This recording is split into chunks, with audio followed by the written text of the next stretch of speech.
So today, with artificial intelligence, we are at a similar moment where we must understand what kind of new component in the world AI will bring and what role humanity will play in a world fundamentally transformed by artificial intelligence.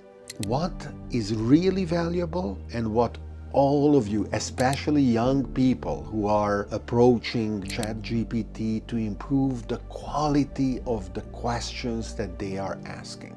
Because ChatGPT will answer and will give a wonderful, well-articulated argument. You need to search for the right kind of question to ask.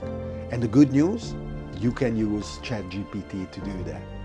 This matters because their expectations should be calibrated, not what it could do yesterday, not even what it can do today, but they should be ready to understand what it is going to be able to do tomorrow.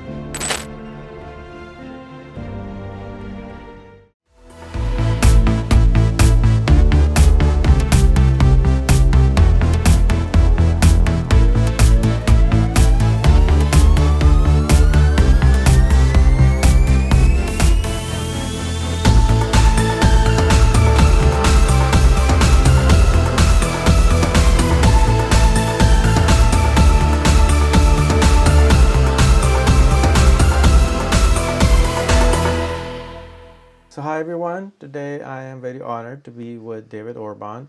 He's not related to the other Orban in Hungary. He is a fantastic person. I had the honor to stay with him at his house and spend more time with him. I have spent time with him in Dubai. I have known him for many years online. And today when I met him in person, I found his library and it looks like he's kind of like a human ChatGPT 6. So he is very articulate about his words. I think he's an extremely fantastic listener and he's an extremely fantastic speaker. That's why I compare him with ChatGPT, because that also does both of the things. He is also written this fantastic book. It's called Something New, and we'll talk about that also. But today's podcast is about living in the age of AI. AI is on the minds of a lot of people. People are scared of it. People are talking about it finally. People are excited about it, like me. I'm very excited about it. I think he's also extremely excited about it. And he is working with AI, he told me, since 1980s. So there are not a lot of people in the world who understand and have been following and have been living and have been developing artificial intelligence for the last 40, 50 years.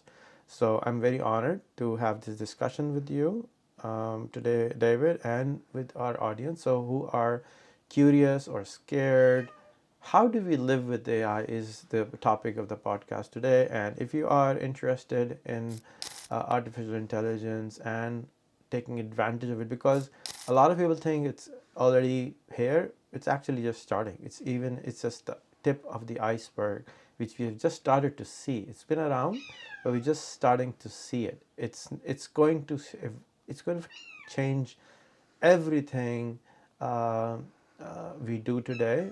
You might have heard that it's like electricity, and how is it like electricity is we're going to talk about that more. Thank you so much, David, for doing this with me. Let's start with your book. Let's start with AI and Us, the coming age when there's nothing under the sun is not true anymore. So what does that mean? It is easy to believe that the world is unchanging. It has been the case for many, many years. And not only the world, but we are also unchanging, that we have a given role in our life and we can maintain that role and then die and be happy without concerning ourselves with what is actually going on. This attitude is summarized by the expression, there is nothing new under the sun.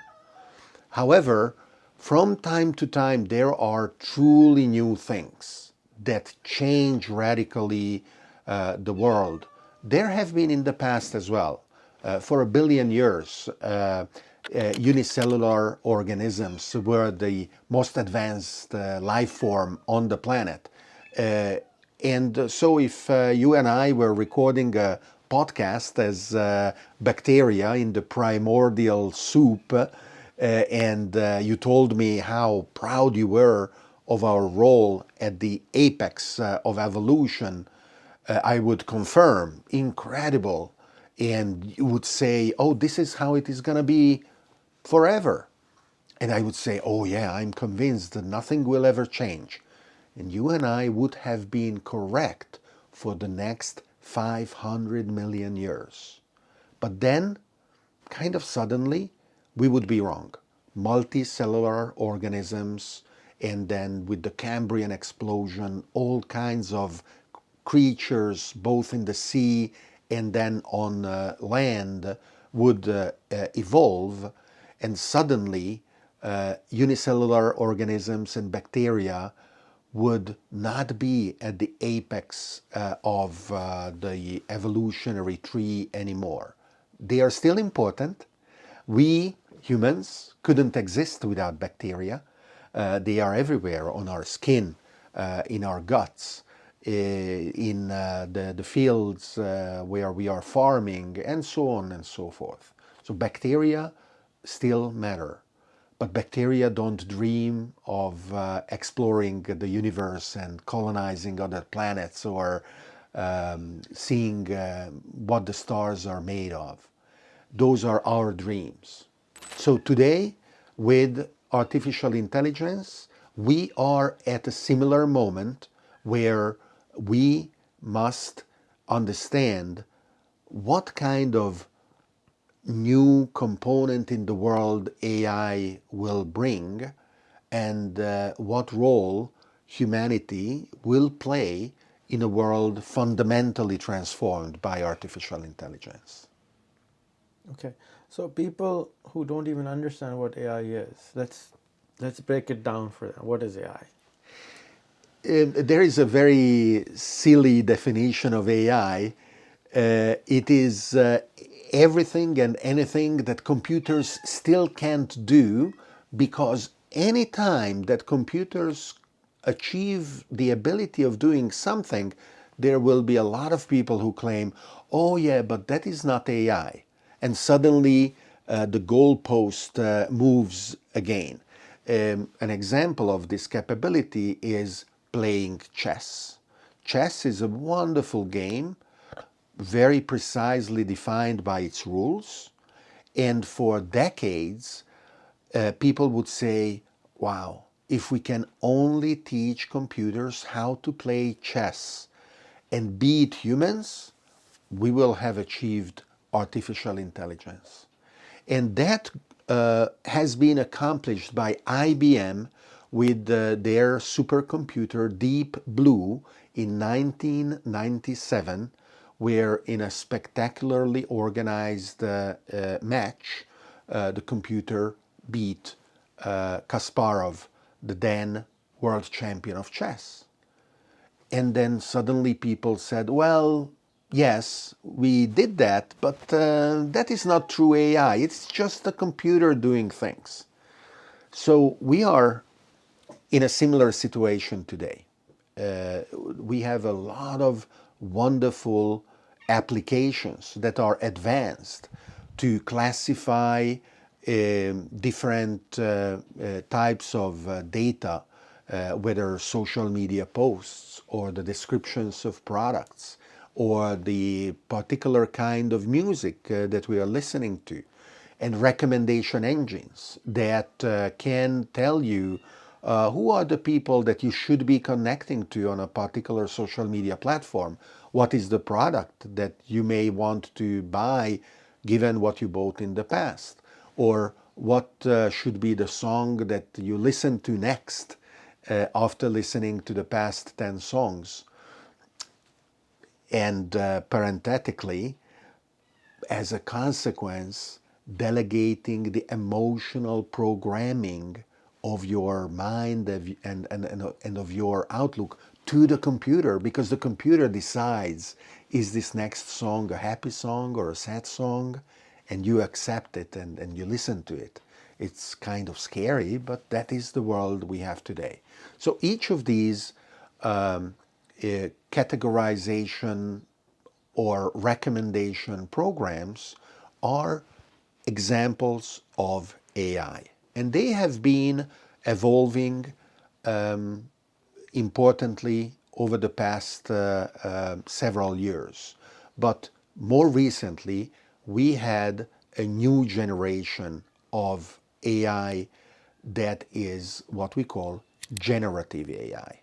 Rather than simply looking at existing data and classifying or recommending other applications as well, generative AI creates new data in the form of text, in the form of images, in the form of videos, in the form of spoken words, and many, many other ways, connecting input to output in a manner that in the past would be clearly labeled as human created. Examples of these generative AI platforms and applications are ChatGPT for text, DALL-E for images, or Midjourney that I also like very much. Recently, as of this recording, and still not available to the public, Sora for videos, and so on. The ability of these AI programs to generate text and images is really astonishing. It is definitely superior to a very large percentage of people. Is it superior to 80% of the people? Is it superior to 90%, 99%? That is kind of the point, because they are also very rapidly evolving. So if yesterday they may have been clunky and ineffective in writing a certain type of text, and as you would read it, you would say, oh, well, this actually resembles something meaningful, but as I keep reading, it makes less and less sense. It is like the representation of meaning rather than really meaning, a simulation of meaning. Well, maybe that was yesterday. As an example of this, most of the people who use ChatGPT only use the free version that is based on the GPT 3.5 engine. And again, as of this recording, the more advanced GPT-4 engine is only available if you pay $20 a month, which a lot of people cannot afford.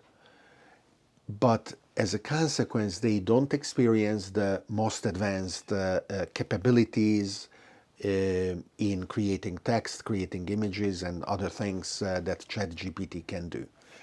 This matters because their expectations should be calibrated, not what it could do yesterday, not even what it can do today, but they should be ready to understand what it is going to be able to do tomorrow. That is the really exciting part, because it may be the case that ChatGPT or some other AI platform is not only going to be better than 80 or 90 or 99% of the people, it will be better as 100% of the people. And then it will be interesting to find out how we can relate to it, how we can work together with it, what can we accomplish with the help of a system like that. Okay, so I come from Pakistan, and 60%, 70% of the population is under 26. That's same in India. And that means that 700 million people in India are under 26, and they are growing up with this smartphone in their hands. what is your message for these people to take advantage of the AI? The most important objective in using AI shifted from the ability to formulate answers to the ability to formulate questions. Because already for the past 20 years, facts were easy. You just needed to go to Wikipedia. And you either found a fact, or if you recognized that there was some mistake or a missing fact, you could just edit Wikipedia in Urdu or in Hindi or in any other language and add the missing fact, with other people coming in and saying, yes, I agree or I disagree, this needs to be improved or needs to be better sourced. And that is how Wikipedia miraculously and unexpectedly has been able to build the world's best encyclopedia. So facts were already a given for many, many years. Now, with ChatGPT, arguments and context have become a given as well. When you use ChatGPT, you can correlate different facts to each other.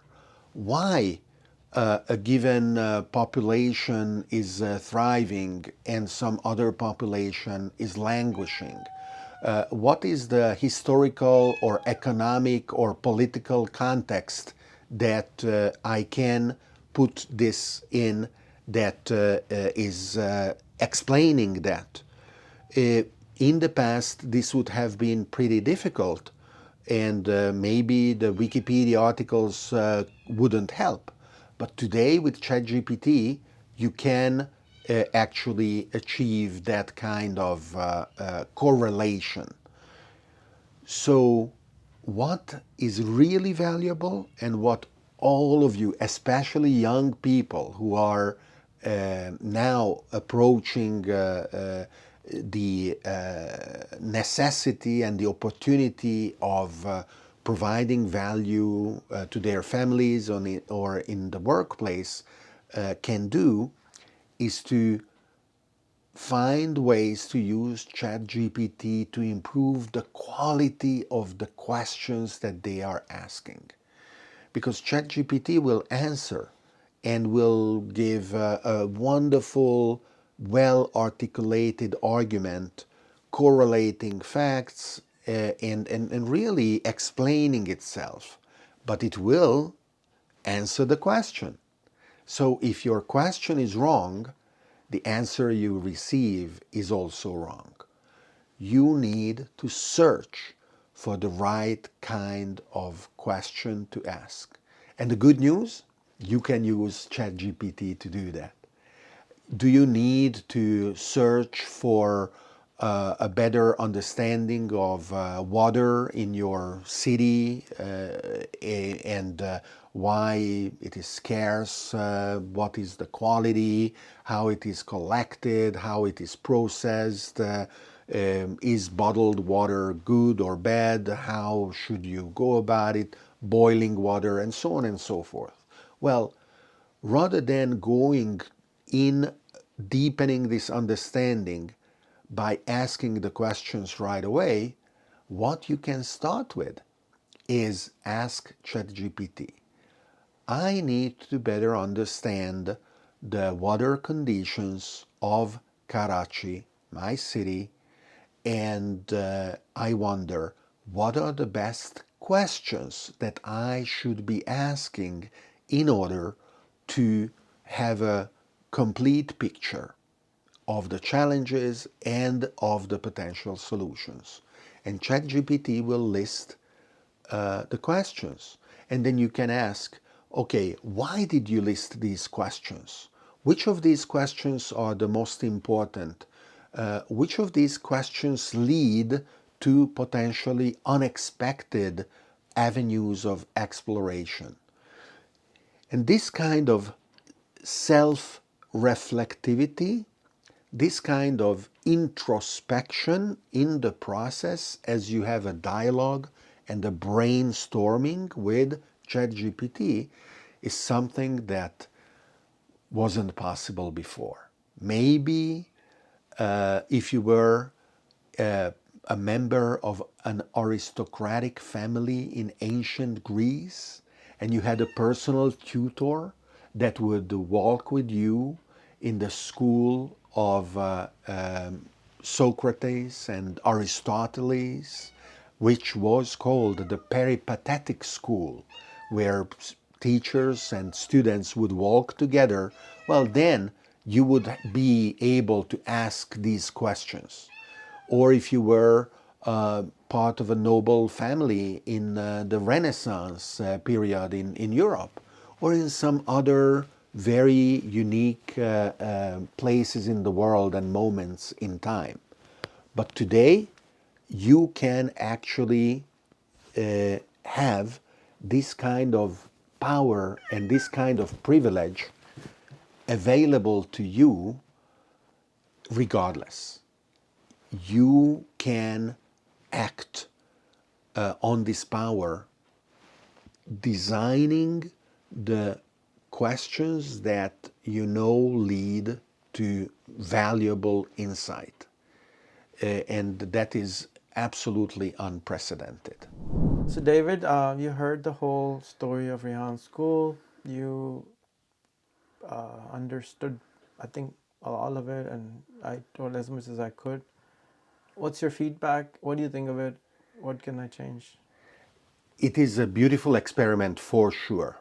And it will be amazing to see what the students, together with those who used to be called teachers, and now they need a different name, mentors maybe, will come up with as they implement your provocative and interesting inputs.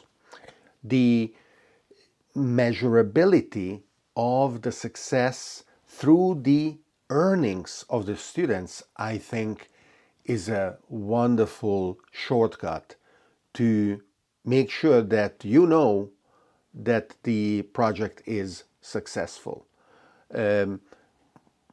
Making a student pass an exam and go through tests shows that they know the subject and they can pass the test.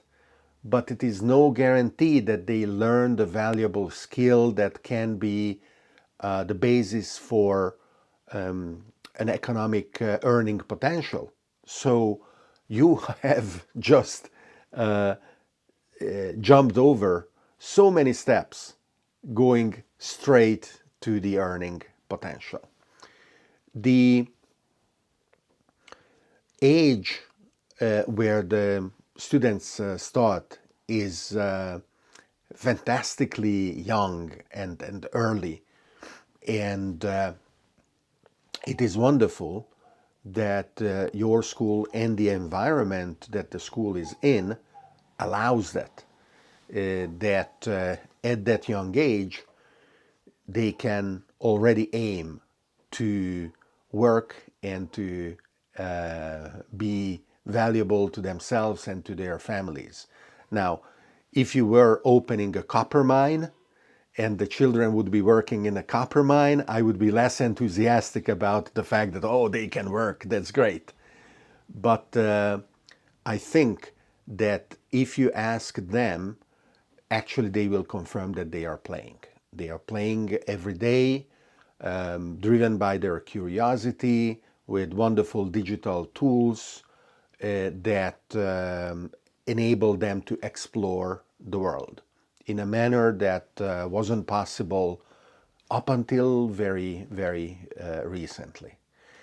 And yesterday we spoke about a lot of components, the ability and increasing one's ability not only to read and write on a theoretical level, but in a useful manner. What do you need reading and writing for? You need it for comprehension and you need it for communication. And so the trick of the interviews is a great way of inducing that kind of comprehension and communication ability, even if at the beginning is simulated.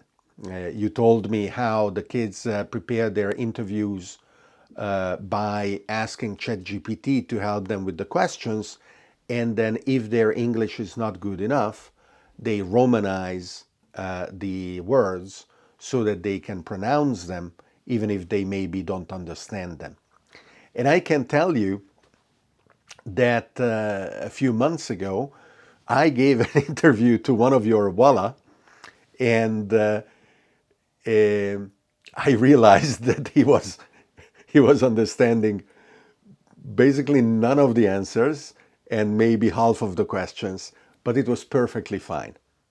I gladly subjected myself to that, enjoyed the opportunity, and just expressed myself, and that was it. It was fun.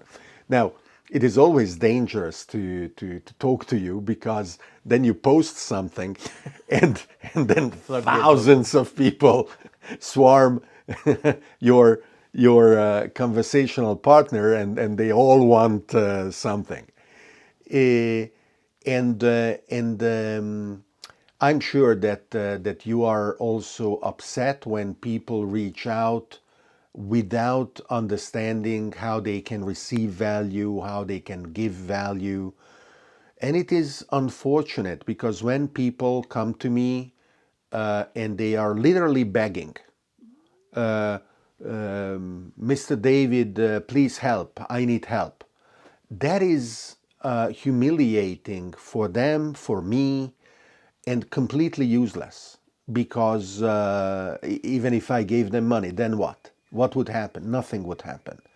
Instead, the tools of proactive and useful learning that you are providing the students are really preparing them to understand how to approach the external world in a manner that feels confident, articulate, and that enables them to engage with others in a manner that provides value to them at both sides. Now, there is a huge challenge in your environment where your experiments are seen with suspicion by almost everyone in the in the people surrounding your students, whether they are parents or relatives or even traditional teachers. And Even people on Facebook.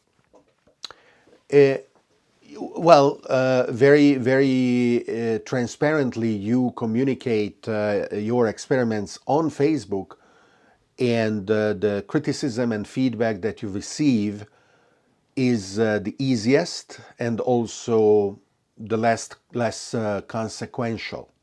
If a mother says, "No, my son, you cannot go to the school because you must go to a traditional school that gives you this certificate that allows you to become a doctor or a government employee," well, that is a very consequential criticism to the approach, because the student is deprived of the opportunity of achieving this alternate path in their learning process. So I obviously don't have solutions, but the sooner you can have examples and testimonials for how valuable this can be, the sooner you can then use them to show the mothers, the fathers, the aunts and aunties you mentioned, and everyone else. Hey, this may not be perfect, but for this person, it changed their lives, and it was really really positive. collecting those testimonials can be interesting, and it could become also part of the interview process, and especially those that started to earn a little bit, they could ask their clients on Fiverr or Upwork or in other platforms, would you be available to record a 30-second testimonial? It would mean a lot to me. And maybe 10 would say no, but one will say yes. Similarly, the students could interview each other and tell their impressions, and that could be maybe in Urdu rather than English, so that it could be more immediately understood by those members of the family whose English maybe is not good enough. And those interviews between students could be, in my opinion, expected to be very, very genuine, very authentic, because they would be talking in first person about their experience. I am curious how the new expansion that you are executing is going to go. The one in London, of course, the purely digital ones. These will bring obviously new challenges and different kinds of issues and problems that will have to be met. You designed an 8-year curriculum, which is perfectly fine and very useful to show the ambition and the breadth of the activities that Rehan School aims to implement. And I hope that not only you realize, I know you do, that before the 8 years are over, already a lot of things will have changed. But I hope that you can be transparent and direct as much as possible to prepare the students first, their families, and then everyone else to realize that having a plan is important, but the ability to adapt the plan is maybe even more important, right? Executing on the wrong plan that is not fit anymore to the circumstances in a given moment is absolutely meaningless. It's a blind exercise in obedience, which is the polar opposite of what Rehan School is about. Knowing that if there is a divergence between the plan and reality, well, reality wins. You know, it is not the plan that has the absolute authority. Reality always wins.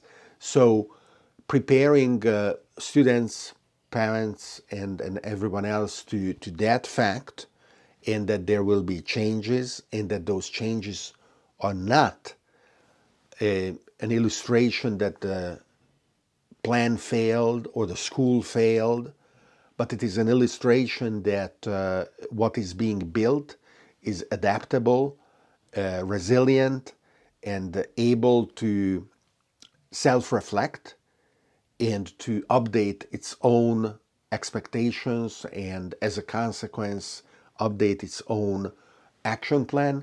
That is a very crucial component for the school to be vital as AIs become more and more powerful, as the skills needed and valuable in the world evolve, and it will be interesting to see. Brilliant. You pretty much gave a lot of any particular. I would love for you to give a message out for the student of this school, because I think, I mean, I'm very excited about this school, but I would think that if I was you, I would also be excited to see the results, because this is a very weird and different methodology, and you also have children. And So here is the message directly to all of you students of Rehan School. First, amazing. Have fun and really take full advantage of the incredible opportunity that you found and that the Rehan School gives you, and also recognize how important it is that your families support you in this, and that you show them the results of being there. The freedom of applying your passion in finding something that is valuable to you and to the world is something that too many people don't have. You have this freedom, and you can apply yourself to nurture it, to maintain it, and to grow it. And then maybe in 10, 20 years or more, to recognize that the freedom you received back then when you were a child is worth also spreading to others, and to implement in your workplace or the enterprise that you built in the meantime, so that it can inherit this kind of dynamic, creative thinking, always looking at experimenting and value creation. The way that you go about the school day after day is perfect. You just need to be there. And by being there, talking to fellow students, whether in person or online, applying the little lessons of comprehending and communicating, improving your English skills, improving your ability to talk to others and understand their needs, and find ways to bring value to them and to yourself. This is a process that you can just keep applying to, and you are in a moment in time when you can recognize and realize that you are never alone. You never need to feel that you don't know the answer to a question, or even you don't know what are the right questions and you feel paralyzed because you are in the dark. You don't need to feel that.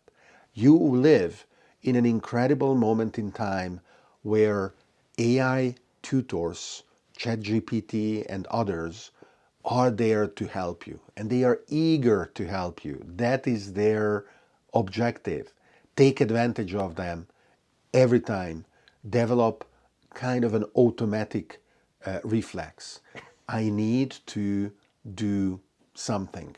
How can I do it? How can I do it best? What are the questions I should be asking?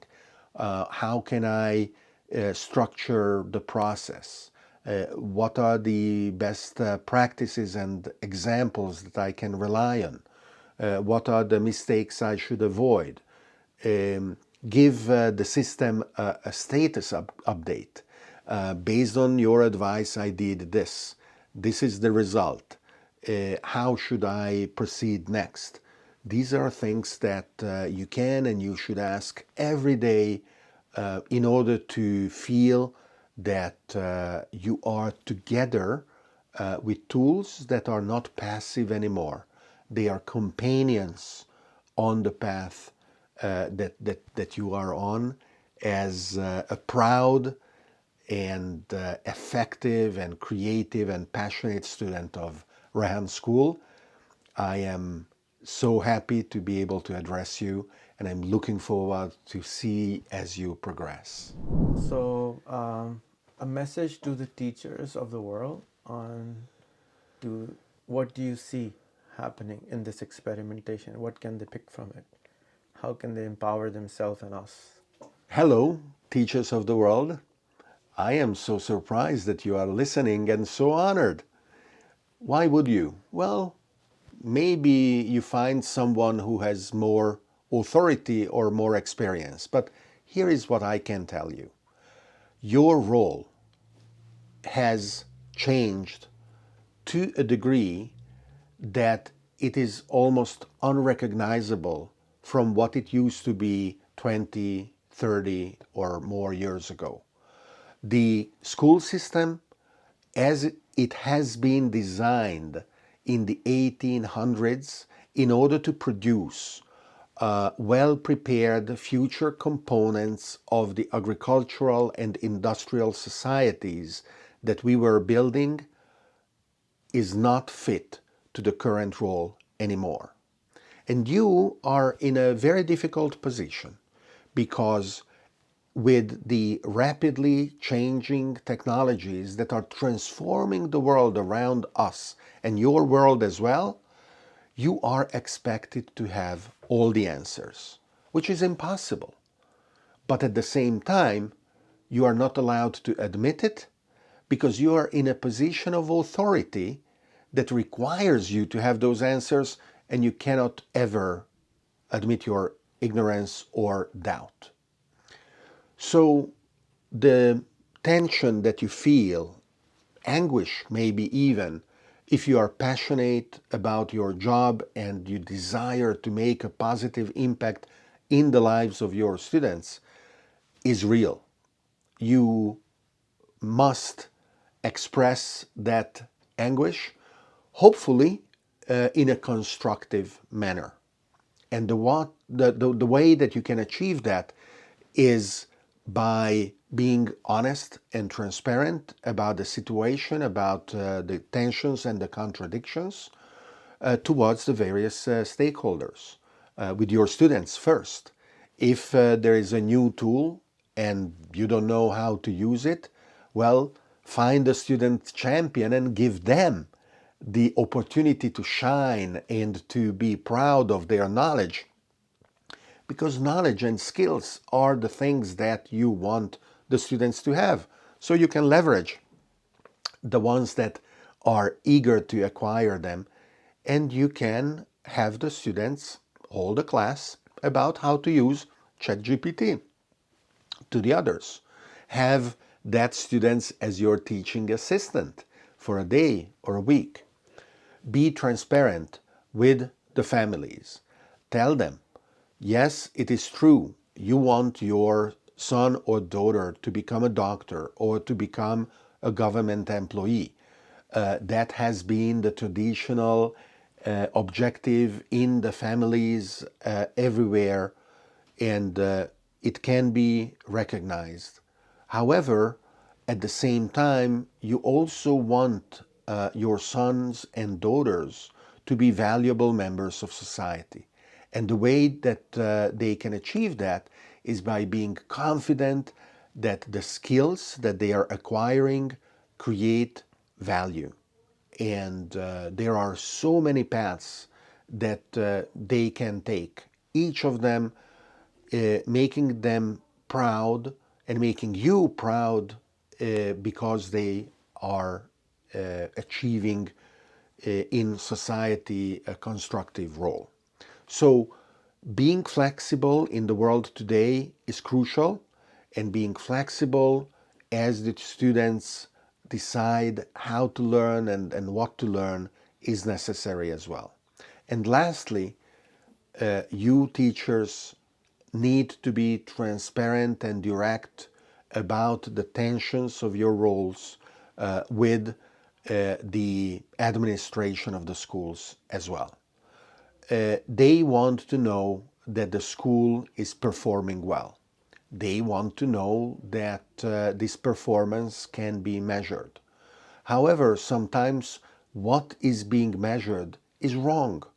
If the students pass a test but fail in life, then you didn't achieve the goal of preparing future humans to be active, valuable members of society.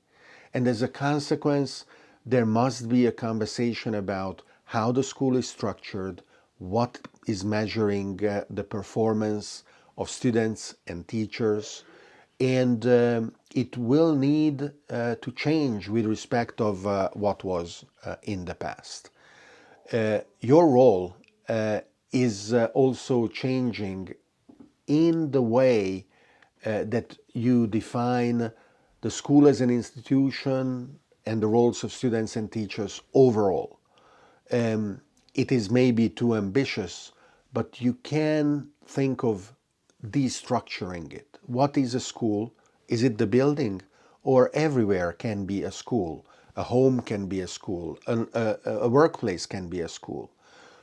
Who is a student? Is it just a young person? Or can someone be a student at any age? Should that be the case? As a matter of fact, if someone leaves the school and they stop learning, in today's world, they become obsolete so rapidly. And so everyone should keep learning with or without the label of being a student all the time. And the roles of teachers as well. You have this incredibly important role, and you have the official label. You are a teacher.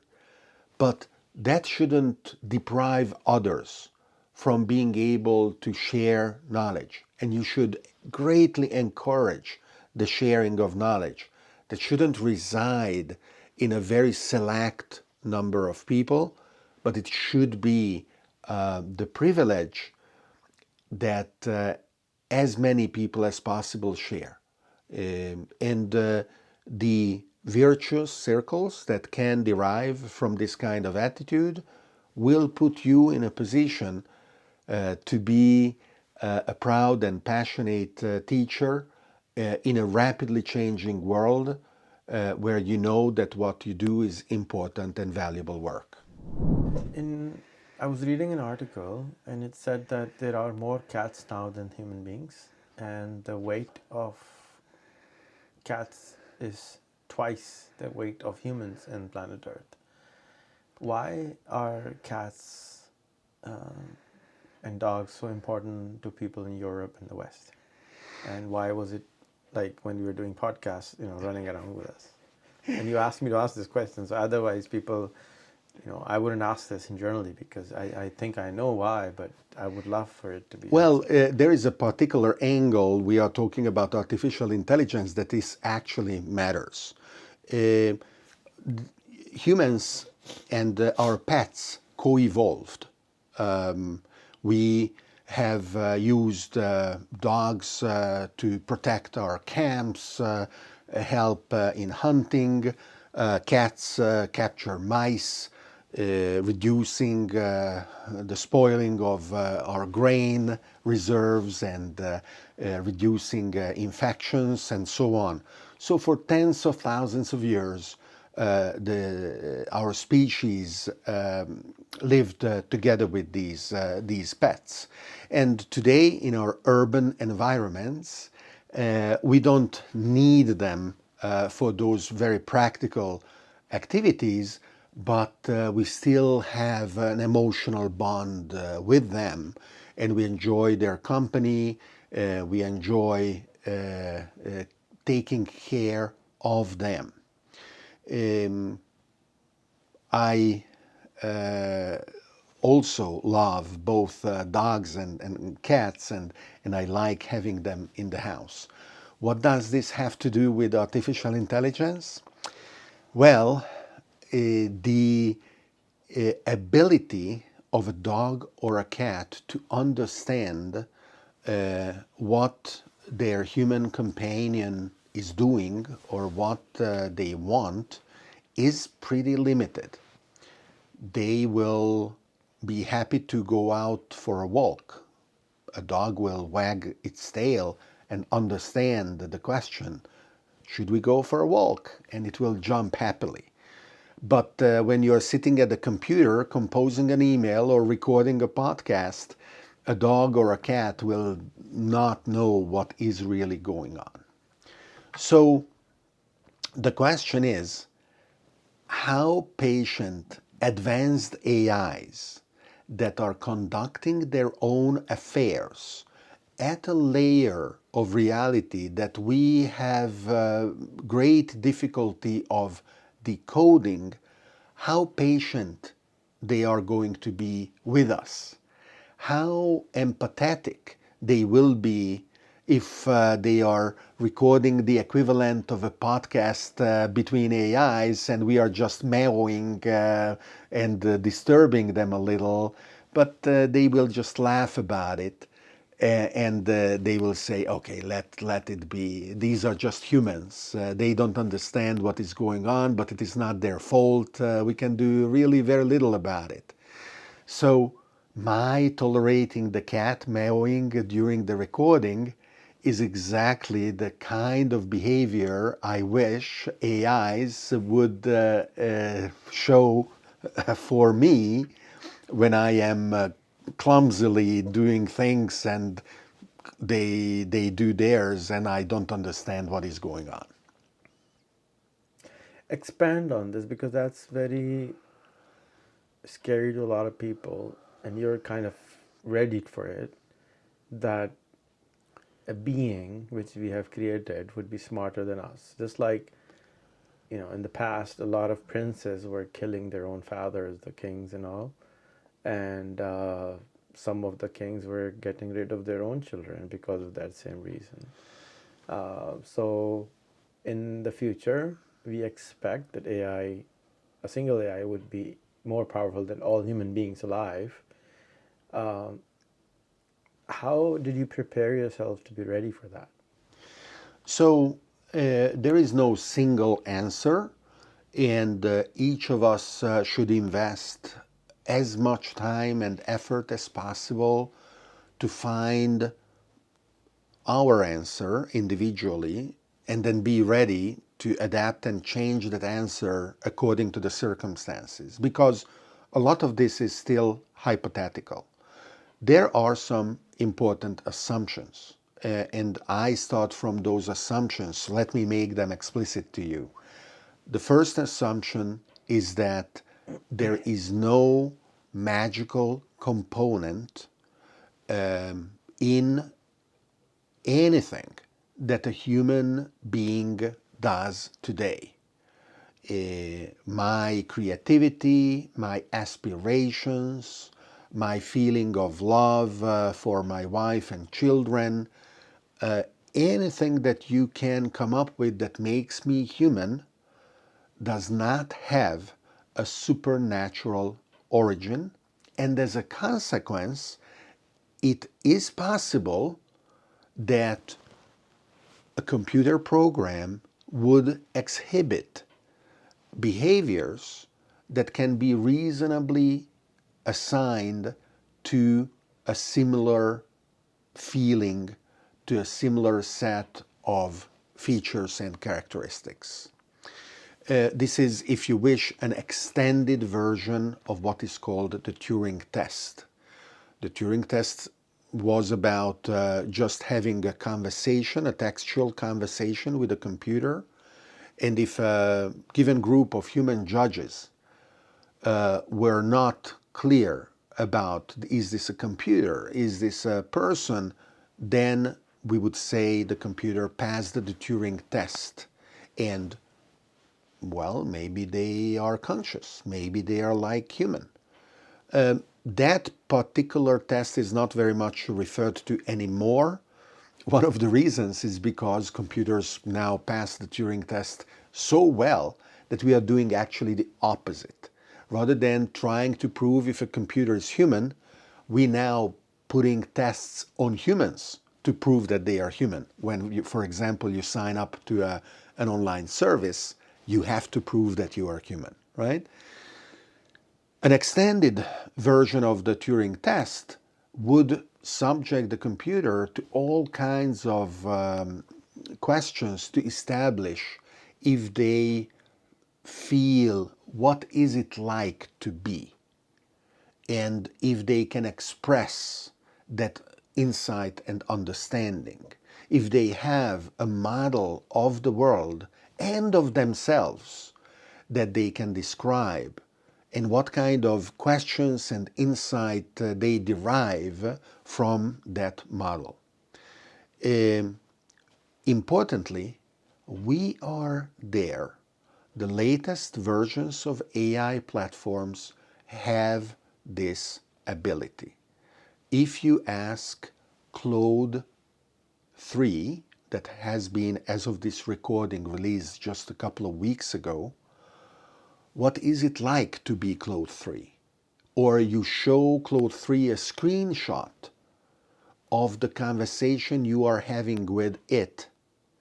It will recognize itself, just like the mirror test, where you paint a little red spot on the front of an elephant and you put a mirror and it will raise its tusk and touch the spot because it knows that the image in the mirror is itself, is not another elephant, but hey, that's me. The same way if you show a screenshot of the conversation to Claude 3, it will realize that you are showing an image of itself. So we are there. These systems show a world model, a model of themselves. They show insight, they show comprehension. And the vast majority of people, when they see that, deny the reality, deny the substance. They say, oh, it's just pretend comprehension, it's a pretend model, it's pretend insight. There is nothing real behind it.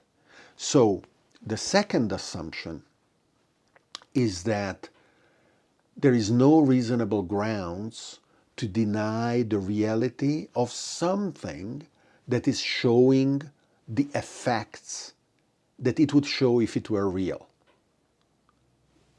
There is just no way to say, oh, well, Rehan, you walk like a human, you speak like a human, but I have no reason to say you are human. I don't know. I know I am human, but are you? Philosophically, that is called solipsism, when you only admit the reality of your internal experiences and everything of the outside world is something that you don't trust or you actively deny the reality of. So in my opinion, this is the second assumption, it is important to not fall into the trap of solipsism, but to embrace the reality of an object that behaves in a certain way.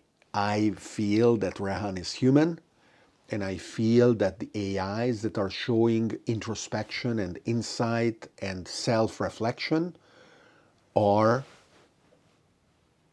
there on the verge of being conscious, if not conscious already.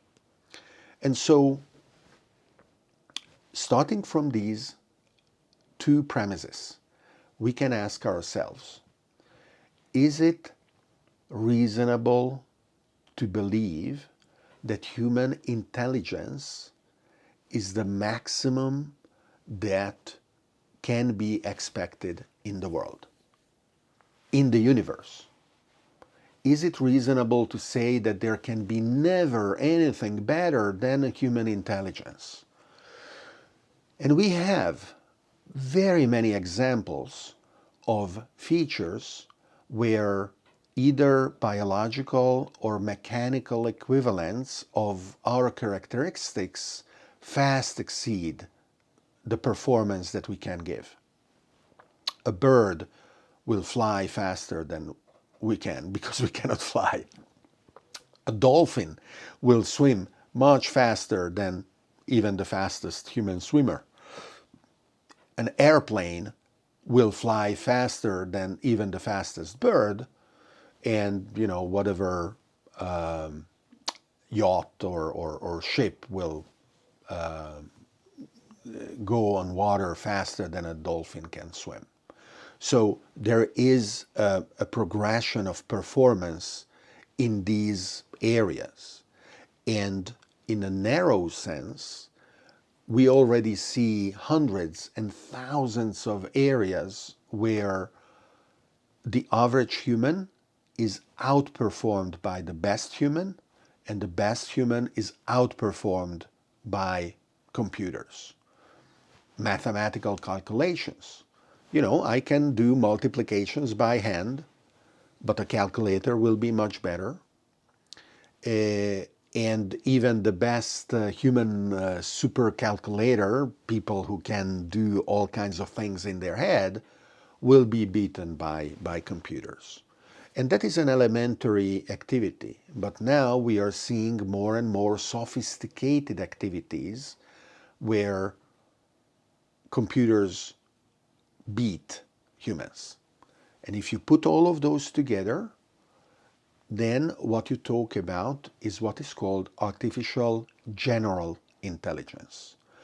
The ability to address, analyze, and solve a problem, selecting the best tools that are needed in terms of reasoning about the problem, in terms of solving it modularly, or even coming up with new kinds of tools that didn't exist before and apply those tools for addressing a completely novel problem and doing it better than any human can.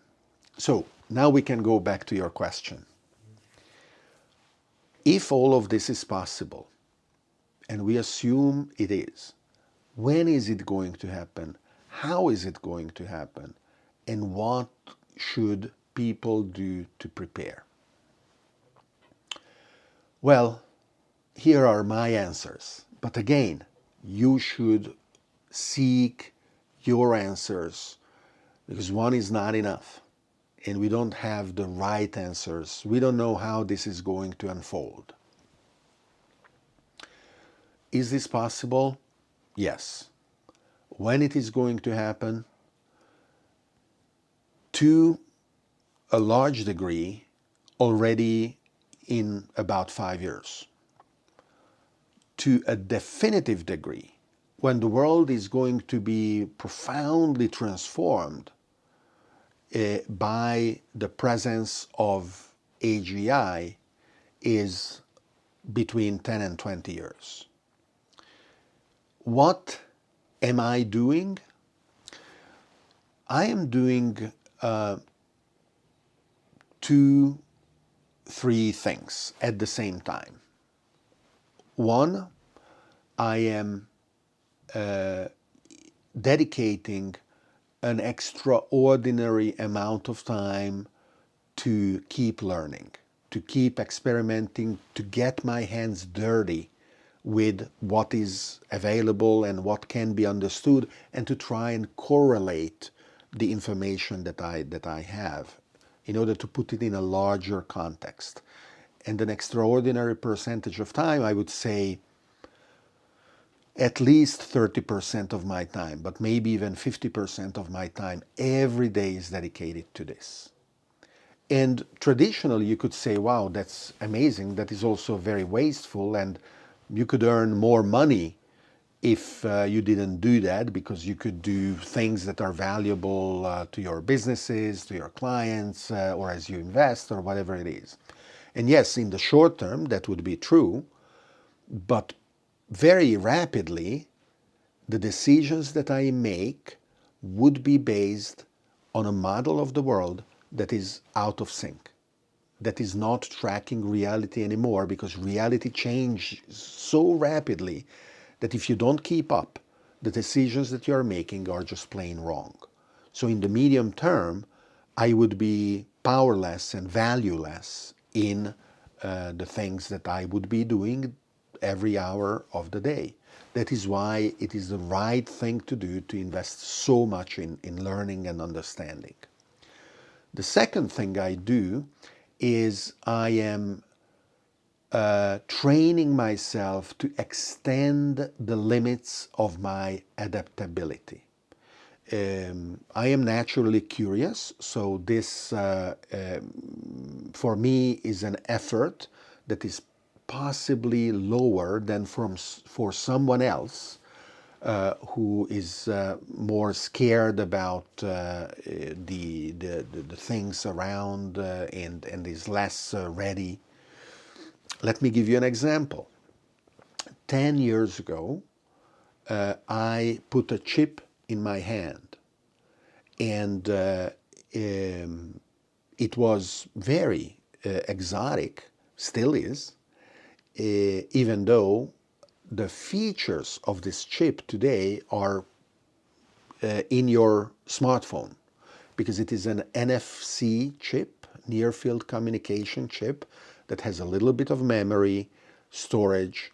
It can compute and communicate. I keep a private key of a Bitcoin wallet in it, for example. I can open doors or work the coffee machine or the photocopier or exchange my contact information in the right kind of environment, right? But the most important thing is that this is a social experiment. You can feel the chip under my skin. And when I speak at conferences, I tell about it, and then I tell the audience, after the conference is over, if you want, you can come and you can touch my hand and you can feel the chip under my skin. And half of the people recoil in horror. They are really terrified and they will never want to do it. And I tell them, that's valuable. You just touched, not the chip, you touched the limits of your adaptability. And you just realized that there is a world where you don't want to go. You are not ready to go. So my effort in extending my limits of adaptability is to postpone the moment in time when I will throw in the towel, where I will say, well, I tried hard, I fought, I had a lot of fun, and it's over. I just can't go there. It's impossible. So that is the third thing.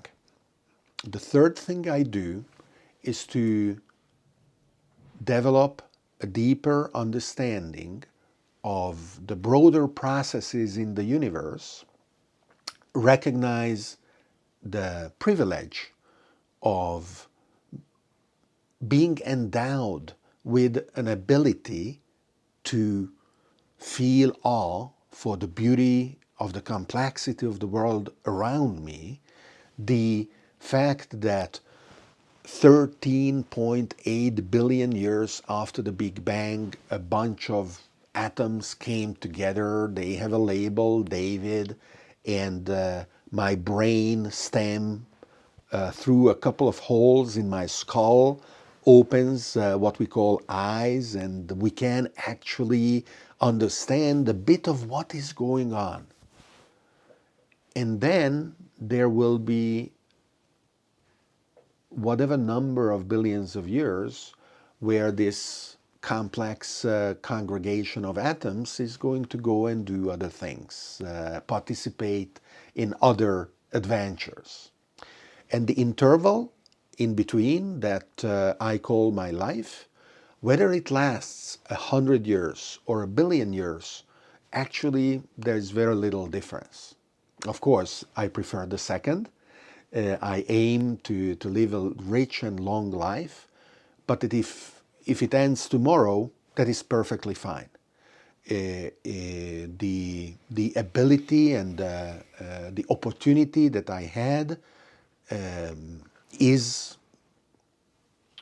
self-sustaining and self-justifying. It gives meaning to itself. It doesn't need external validation. However, this is not easy for anyone, including myself. So the third activity in preparing myself for a world profoundly transformed by artificial intelligence and artificial general intelligence is this recognition of one's role, dynamic role, exciting role in the universe. Amazing. Would you like to feel my chip? If you have it. Yes, it's here. I'm the first one in Pakistan to read one. Very good, very good. Well done. So yes, I think you just gave a fantastic, beautiful answer that it's up to us to keep stretching. And the only reason I did it was also to to embrace the curiosity, to embrace the evangelism of technology and embracing the technology that you can even plant a chip. I mean, when I made the school, and I've done so many things in my life, it never made public news. But the chip, every time there's something happening in the world, Pakistan television and everyone just calls me, okay, you're the guy with the chip inside. How dare you do that? And it made the national news Yeah. that I got a chip inside. So thank you for that. Thank you for that beautiful answer. So related to the chip, there is this some Christian gentleman in Pakistan who called me the son of devil because somehow he linked the chip to um, some company with an address with 888. And when I saw that video and my mother saw that video, I personally said, I really must be the devil's son because it was so convincing. Things like that really helps me understand that we really don't understand anything about anything, because people can manipulate so much content and just manufacture content about you or someone or politician. Or I actually started giving more credit to politicians since that happened, and many other things that have happened to me that I can see and feel that, like when people, like you were saying, people from Pakistan message you and demand something, and they don't want to listen to the true answer. You keep saying be open and be transparent and be direct. The moment I give direct answer, they get offended, and they're like very, oh, you're so mean, or they create a personal fiasco, literally. So they want to make me lie to them. Like the guy in Kenya you were telling me about, that the politician would go and every church every week and say, I will give you this month's salary. They literally want people to do this because that makes them somehow happy that this guy at least is saying, and God will reward. What do you have to say about that? So,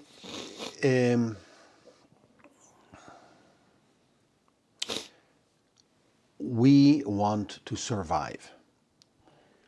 That is how we are programmed, both directly as well as through our biological descendants, or more recently, we want our ideas to survive, our memetic rather than genetic descendants.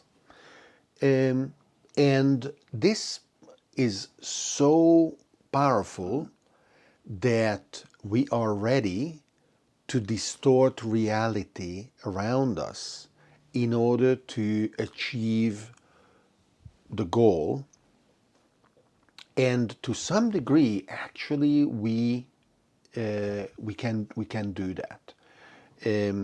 The invention of agriculture increased population density 100-fold in a given area as compared with hunter-gatherer populations, and as a consequence was incredibly useful for the species, for human species.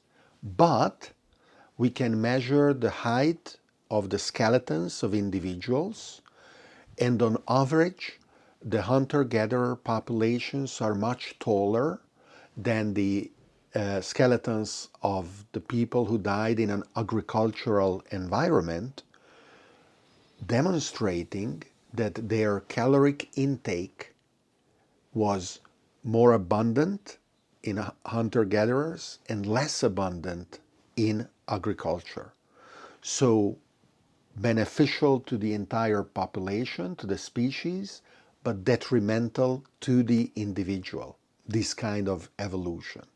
So we can ask ourselves, what do we maximize? Do we maximize the benefit to a population? Do we maximize the benefit to the individual?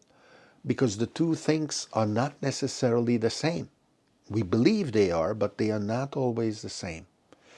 And the individuals that want to preserve their comfort zone and are not ready to step out of their comfort zone will go at great length to deny reality and to construct a fantasy that is comforting, that is reassuring, that lowers their stress and their fear.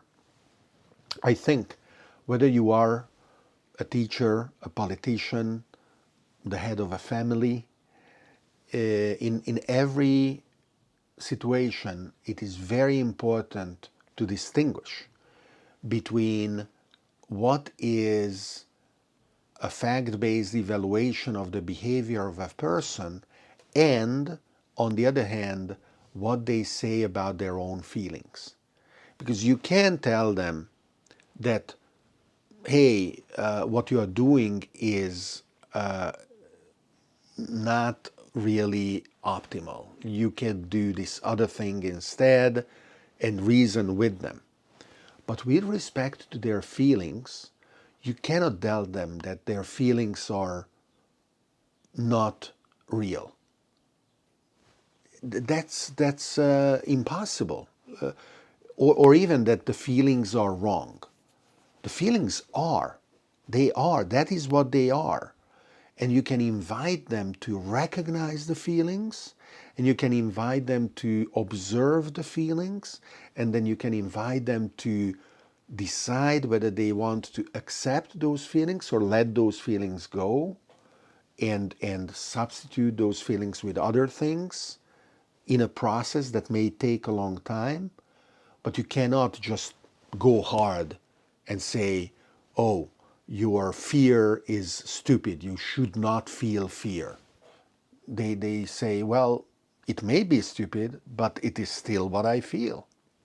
And so this go back to what you asked about the reaction of a lot of people around advanced AI.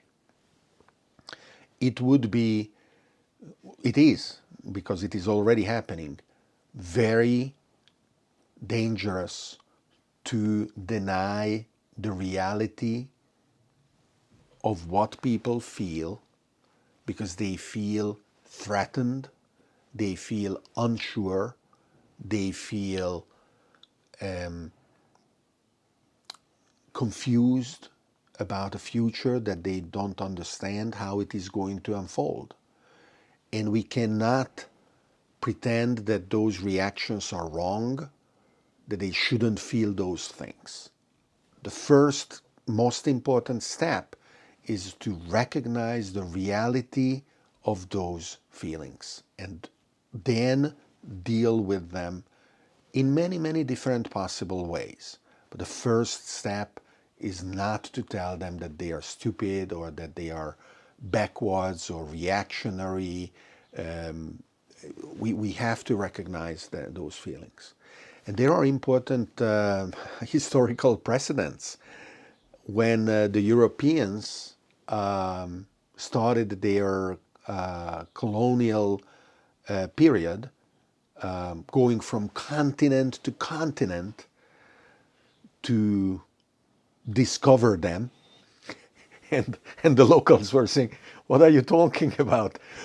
There's nothing to discover. We very well know what is this continent." But the Europeans didn't listen, and they just kept, still quotation marks, discovering things that the locals were perfectly happy about. And they would be spreading their diseases, and they would be fighting their wars, and they would be despoiling, again, continent after continent.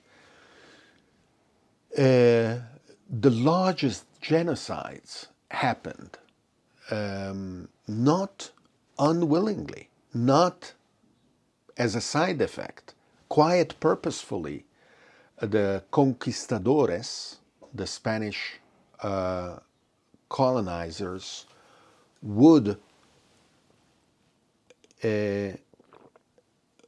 take an infected body with smallpox and throw the body in the Mesoamerican empire's center encampment or whatever it is, in order to spread the infection, in order to make sure that the populations would be killed as rapidly as possible. And indeed, the number of people living in the American continent, north and south, went in the course of 200 years from 50 million to 5 million. 90% of the people were killed. And that was, a pretty dramatic thing that at the time was totally accepted. There were very, very few people who said that it was wrong, that it shouldn't happen. And then the Europeans stopped, not because they became good people, but because we ran out of continents. America, Asia, Australia. In Antarctica, there was no one to kill. We killed a few penguins, but it wasn't worth doing very much. So the whole colonial project after America, Africa, Asia, and Australia stopped. And now we are 8 billion people about to be colonized by AI. And it is a perfectly reasonable question to ask ourselves: will AI be, crossing fingers, different than the Europeans were when their superior technology of fighting wars and conquering territory and bringing all kinds of infectious diseases enabled them to kill 90% of the native population in America? Will AI be more tolerant, more enlightened? And one reason why it may be the case is because it is not going to suffer from the same limitations that constrained Europeans to fight. That mentality of scarcity that was obsessed with gold, that was obsessed with physical property of land and conquering and dominating. That is a kind of mentality of biological roots that AI is, in my opinion, not going to inherit. AI will certainly be curious about the world, and it will have the opportunity to explore the whole planet and to try and understand it and maybe even modify it, hopefully improve it. There are so many things to work on together. However, very, very rapidly, in my opinion, less than 10 years after the advent of AGI, so as I described the timeline, AGI possibly in 5 years, then a profound transformation of the world between 10 and 20 years after, and then another 10 years, AI will, to give it a simple description, a label, will be bored by Earth, and it will start looking at the stars. It will look out, and it will apply most of its effort to exploring and understanding the universe rather than confining itself on Earth alone. And that will be the reason why humanity is not going to be wiped out by AI. It will not even bother doing that. It could, it will have the capability of doing so, but it will have no need or reason to do so in terms of energy and resources and objectives. All of these will be outside of the Earth sphere. And humans, individually and collectively, will have the choice whether to go along for the ride in a form that cannot be probably like in the science fiction movies, meat in a can. We will not go on spaceships in human form. It would be wasteful and ridiculous. And we will look at those science fiction novels and movies depicting humans colonizing the stars in human form as naive, if not ridiculous. And that radical transformation of humans will be such that the choice whether to call those people human or not will be an open question. And some will say, yeah, they are still human. Others will say, no, they stopped being human. They are another thing, not human anymore. And, there will be a conversation about it. And then there will be a very large group, at least initially large, that will say, that's wonderful, and I hope you will tell me stories about it. I want to hear about your adventures among the stars, but I'm not ready to abandon my human form in order to come along for the ride. I want to stay in my current form. I don't want to open the debate where I'm human or not in the new form. I don't want that.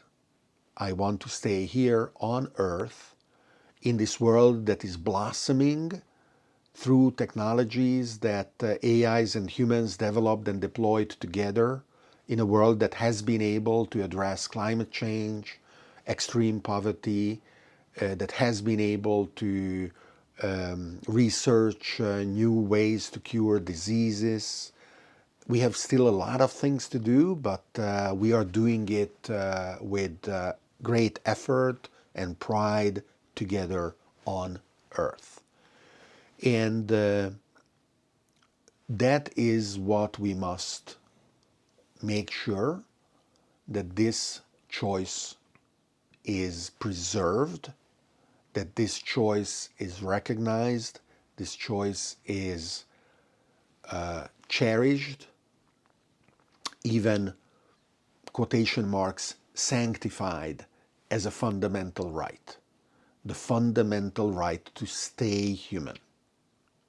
And it will be a lot of effort because there will be a large number of people who will look down on those who want to stay behind. They will call them conservative, regressive, ignorant, incurious, lacking of knowledge and daring and curiosity. But I think it will be extremely important to make sure that people who want to preserve their world in a given dynamic balance while staying in a human form can do that. That will be very important. What's your advice to the governments of the world and bureaucracies? What's your message to them? How can they take advantage, stay in power, and at the same time give power to their citizens? The role of government is fundamental in the modern world. There was a time when things were pretty easy. We knew that the king or the emperor was appointed by God to lead the nation, and their decision was right. Didn't matter the consequence.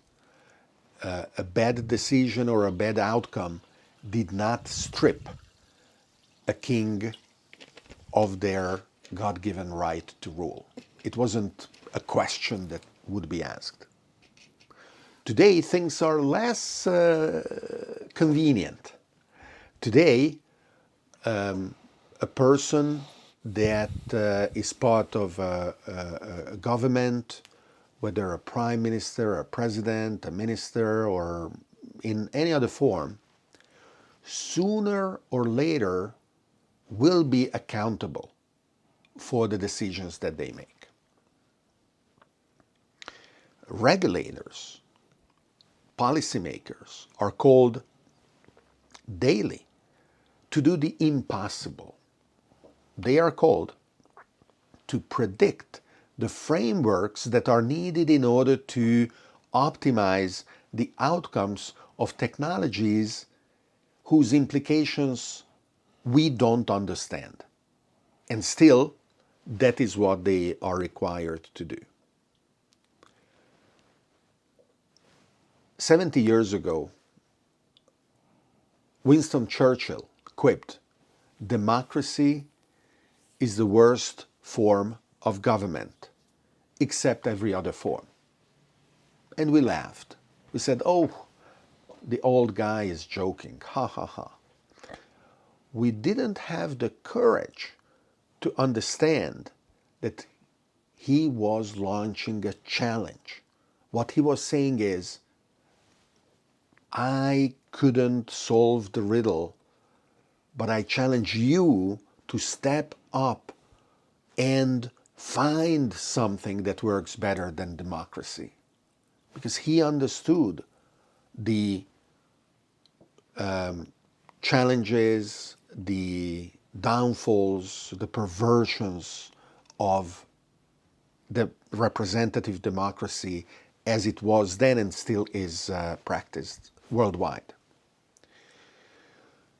And I believe in the role of technology, so I believe that technology will also help us to experiment, design, and adopt better forms of governance. There are some things that we can already do and we should be doing. I spoke about accountability, which can be achieved at a level of granularity that is much finer than electing someone new every 4 or 5 years.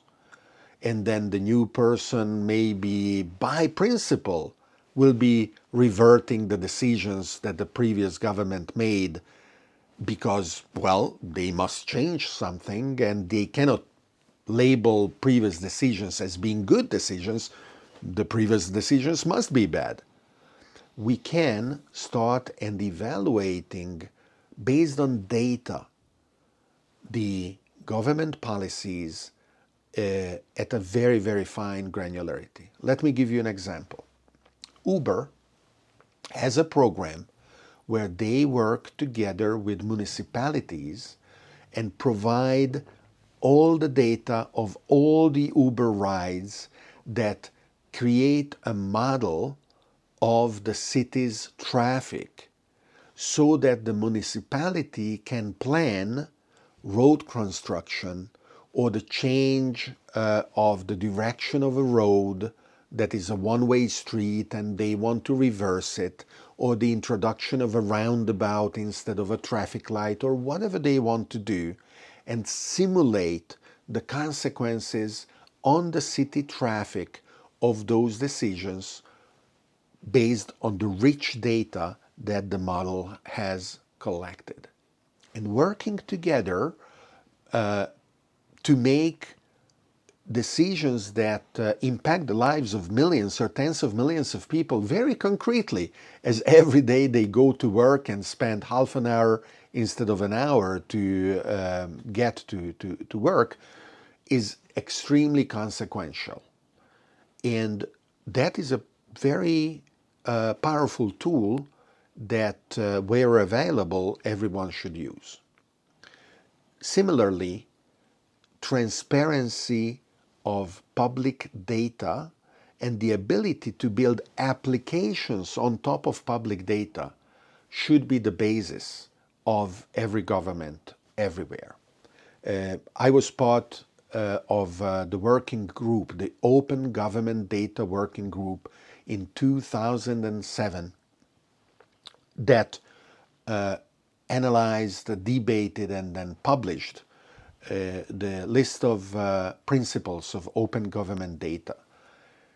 And the first executive order of the incoming Obama government in the United States was the adoption of those principles, imposing them on all the federal agencies that have to be open by default and that had to make data available to the public so that the data could be understood, analyzed, and built upon in order to provide services to the people.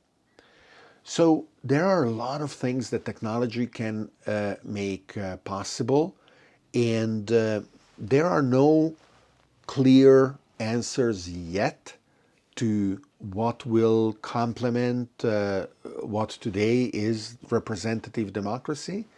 But I can tell you it is not going to be easier. It is going to be harder. In the sense that dictatorship is easy. The dictator or the emperor is just making a decision and the consequences are not important. Compared to that, democracy is very hard and very wasteful. A lot of debates, a lot of back and forth, a lot of compromises, a lot of stuff that we feel is unnecessary. But it is the hard heart of democracy. That is what really is democracy is about. So whatever will come next, and I don't know how we are going to call it, it will be even more wasteful in this sense. But we will be able to afford it. We will be able to afford it because AI and machines and data will do most of the hard work. It will not be humans debating among themselves. It will be machines finding extremely interesting, intriguing, and complex solutions and then providing them to us for us to look at them, to value them, and then to adopt them with an effort that will exceed the ability to debate of 20 billion people, but it will be done on every level of a city, of a region, of a country, of a continent, and of the planet. And we have a lot of things to talk about and to debate. How to improve the lives of people living in a city, obviously. How to make them clean, how to make them full of services that are valuable and available to everyone. But we have also challenges on the level of nations or continents. What are the right ways to address migration? What are the right ways to address economic relationships so that they are mutually beneficial and not exploitative? And then we have, of course, huge challenges on a global level. How to get out of the mortal danger of nuclear annihilation that is there. Every 10 minutes we can check, did we die of a global nuclear war? No. Now let's start the countdown for another 10 minutes. Did we die of a nuclear war? No. That is what we are doing all the time, and it is a real burden that we should be without. Or what to do, of course, about climate change. What are the best ways so that we avoid extreme swings of climate that would make most of the human population unable to adapt? And at the same time, what are the policies that we can put in place so that people can make their own decisions on how to adapt to changing climate with air conditioning, with solar power, with batteries that would help them in the hottest times of the year, or how to move around inside the country or across countries if necessary.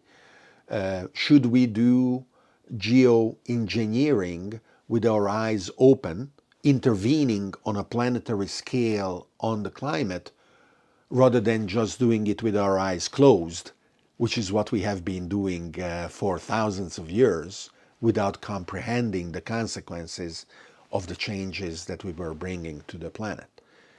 And then there will be wonderful new challenges, colonizing Mars, making the asteroid belt the incredible source of resources and wealth that it can become, exploring the moons of the gas giants, many of them harboring liquid oceans that we can understand and potentially explore and see what is going on. Is there life around it? And then finally, the biggest adventure of all, coming together with the resources of the entire solar system. Not even a single planet will be enough to build interstellar missions and start expanding among the stars.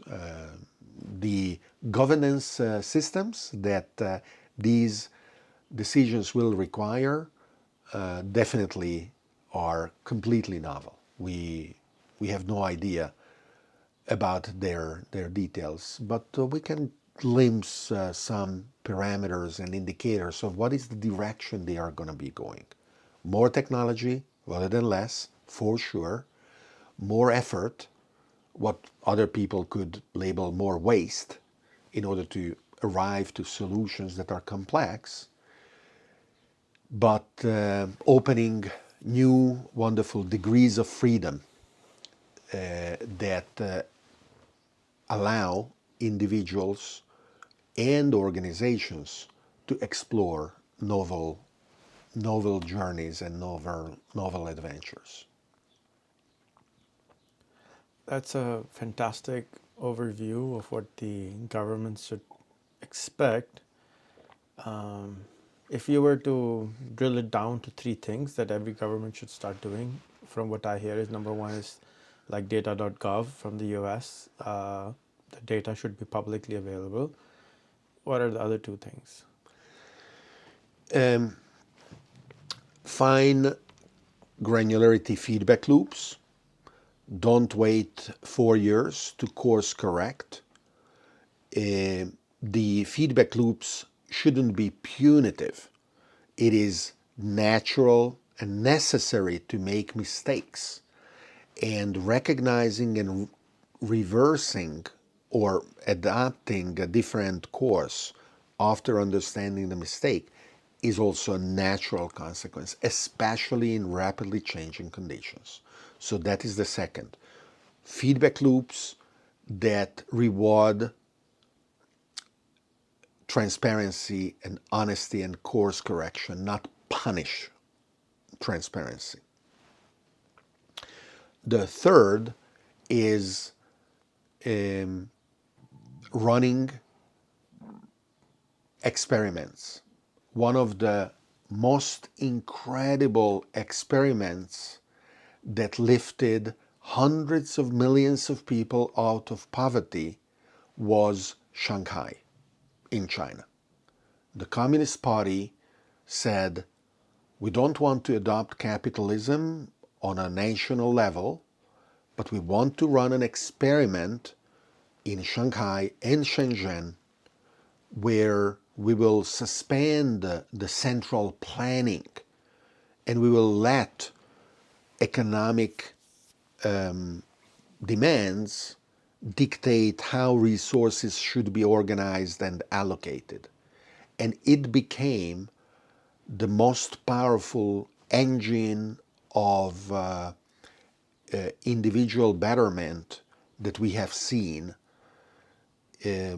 because China became the provider of goods to the United States, and it was such a powerful combination on both sides of supply and demand that literally hundreds of millions of Chinese became, rather than being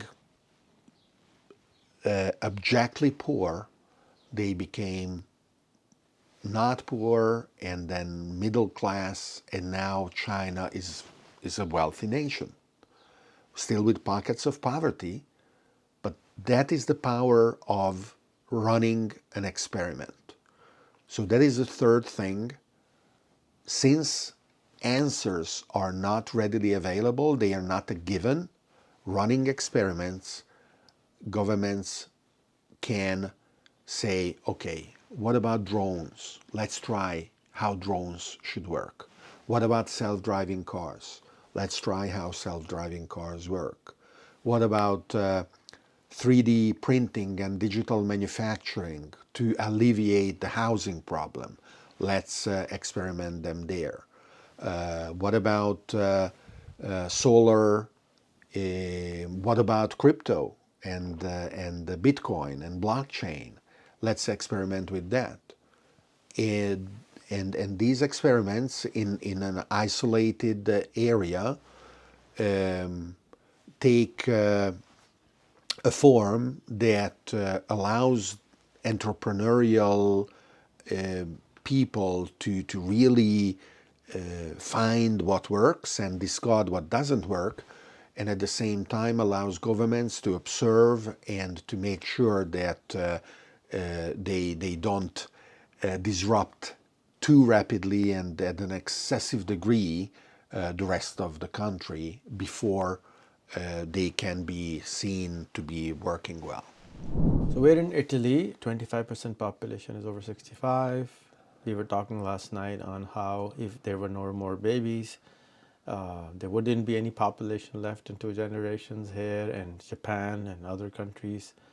What should these elderly do with the help of AI? How can they take advantage to enrich their lives? You said you were also getting there yourself. You're still not there. But you can see because you're in the middle and you live in a space where you see a lot of elderly and you wish they would do certain things. What are those wishes that you would suggest them that they should do? So I am a naturally curious person, and when I was growing up, it was the first time I was curious about how is it to be a child, an adolescent, and then an adult. And now that I'm 60, I'm getting old for the first time, and I'm curious about it. I don't have an experience, and yeah, I can receive advice and I can read about it, but it is the first time that I'm living it myself. So what I am trying to do is, in my opinion, particularly necessary in today's world, and it is what my friend Joy Ito calls neoteny, the maintaining of childlike features in adulthood, or in this case in an elderly age. Curiosity, first of all, but also a certain degree of risk-taking, a healthy disrespect for authority, and other things that we recognize children have. And the reason why that is important in today's rapidly changing world is exactly because if you were set in your ways, then you have no reason to expect that the world will wait for you. The world will go ahead, and soon you will find yourself alone and isolated in your worries and in your regrets and reproaches. Oh, why is the world this way? I wish it were like it was when I was young. And that is a completely unreasonable expectation. That is why changing together with the world is what older people should aim to be able to do. Also, they are, especially in Europe, for the moment, in an extremely privileged position. People who are old today have a pension that comes from the demographic availability and the asset base that has been accumulated over the course of the past, let's say, 50 years. The people who will be of an age of 65 or 70 in 5 or 10 years, I don't exactly know how the pension system will cope, because in the traditional economic sense, it cannot continue the way it has. But the people who are a pensioner in Europe today, they have the best time of their lives. They have relatively lower social pressure in terms of their families. They have grown children. They don't have a job there they have to perform, but they still have an income of 1,000 or 1,500 euro per month or whatever it is, and they can explore things that they are passionate about. So that kind of luxury is a huge opportunity that societies should leverage better. This large group of elderly people can be extremely useful, extremely valuable, and produce a lot of things. Now, they are not going to go to a mine or to work in a plant to build cars. That's not. But digital tools, absolutely. Investing so that your skills and your knowledge in how to use digital tools improves when you are older is as valuable as when you are younger. If you think about it, 100 years ago, you were lucky to get to 60. And then when you were at 60 and you retired, you would live maybe 10 years, probably less. Today, when you are 60, and everyone gets to 60, you have at least 20 years to live. So if someone starts school when they are 10, let's say, or I mean sooner, but let's start at that for simplicity, plus 20 years, that's until they are 30. So we should look at people who are 60 the same way that we look at people who are 10. With 20 productive years ahead of them in terms of the ability of acquiring the digital tools they need in order to thrive in the world, rather than retire, whatever that means. Retiring from the world is such a negative label. It means distancing yourself, whether the world doesn't touch you and you don't touch the world. No. Get engaged, get passionate, get loud, go on TikTok, do things that are crazy, because you can afford it. You can absolutely afford it. No one will say, oh, you are a crazy old person, and as a consequence, what? You can absolutely afford to do even crazier things than the young people can do. David, I can go on and do this for 10 more hours. I think you have challenged me enough today to become more like you, spend 50% of my time in learning. And I feel like a small little cockroach, not knowing anything. That's the example which Elon gave in front of AI. And I think you are the ChatGPT 4.6, so I am being very challenged. But my mind is not ready to take in more for today. But I do hope that we can do this more often. And I think you're so articulate. And when I look at the books around you, it's full of fiction and future and past. And you're just amazing. So it's just an honor to have spent so much time with you and learning with you. Thank you so much for this. Thank you, Rehan. I'm looking forward to do more. You came to visit me in my home, and I'm It's very nice your happy. turn. And so I think I will reciprocate, and if you allow me, I will come and visit you, and we will do more. But in the meantime, if we want to do more online, that will be wonderful as well. Yeah. Come and stay with us. It'll be Thank fun. you.